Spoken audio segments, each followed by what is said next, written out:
મુખ્યમંત્રી ભૂપેન્દ્ર પટેલે આજે સમગ્ર રાજ્યમાં શાળા પ્રવેશોત્સવનો આરંભ કરાવડાવ્યો છે।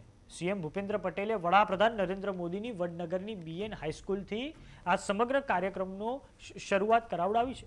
આ અભિયાન અંતર્ગત મહેસાણા જિલ્લાના વડનગરની ઐતિહાસિક બીએન હાઈસ્કૂલ ખાતે યોજાયેલા કાર્યક્રમમાં 390 જેટલા બાળકોનું શાળામાં નામાંકન કરવામાં આવ્યું છે। તો આવો જાણીએ સમાચાર વિસ્તારથી। નમસ્કાર, જમાવટ સાથે હું છું પાર।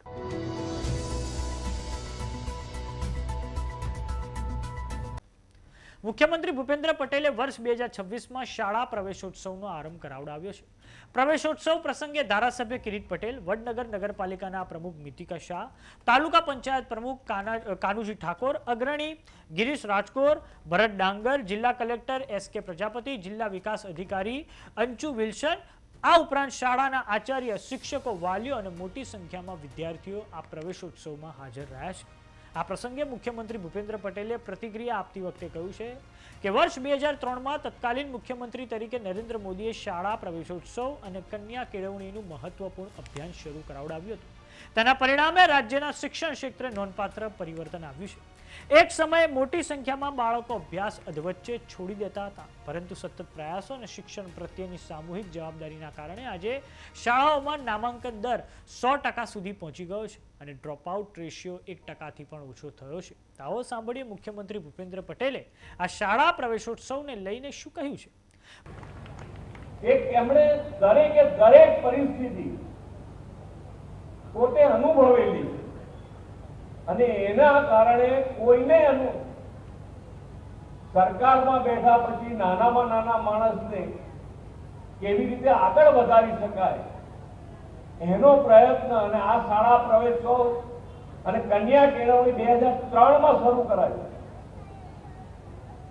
દરેક જણ ભણવું જોઈએ અને તો જ તમે બધા આગળ વધી શકો।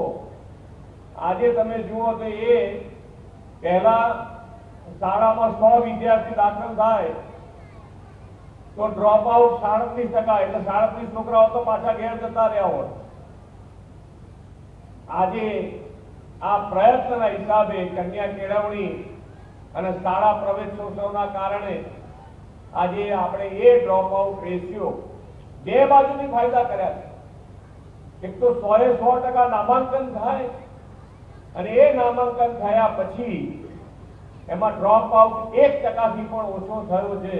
એ આપણા માટે આ માન્ય વડાપ્રધાનશ્રીની પહેલની મોટી સફળતા।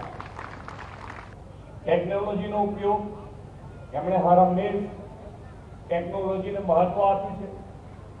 ટેકનોલોજી આજે અહીંયા એક વાતનો બીજો પણ આનંદ છે કે 24 જેટલા વિદ્યાર્થીઓ કે જેમણે ડ્રોપ આઉટ કરીને નીકળી ગયા હતા એ લોકોને શોધીને ફરીથી નામાંકન કરાયું છે। એ આપણા માટે ખૂબ શાળાનો પણ ખૂબ સારો પ્રયત્ન કે આ બધાને શોધી લઈને આજે ફરીથી શાળામાં પ્રવેશ આપ્યો છે। વડનગરમાં યોજાયેલા શાળા પ્રવેશોત્સવના અંતે મુખ્યમંત્રી ભૂપેન્દ્ર પટેલે શાળાના પ્રાંગણમાં વૃક્ષારોપણ કરીને પર્યાવરણ જાળવણીનો સંદેશ આપ્યો છે। તેમણે શાળા વ્યવસ્થાપન કમિટી અને સંચાલક મંડળના સભ્યો સાથે પણ બેઠક યોજીને શૈક્ષણિક ગુણવત્તા બાબતે ચર્ચા કરી છે। તો સમાચારોમાં અત્યારે બસ આટલું। જોતા રહો જમાવટ। જો તમે અમને યુટ્યુબ પર જોઈ રહ્યા તો સબસ્ક્રાઇબ કરો, જો તમે અમને ફેસબુક પર જોઈ રહ્યા તો ફોલો કરો, વોટ્સએપ ચેનલને જોઈન કરવાનું ન ભૂલતા। નમસ્કાર।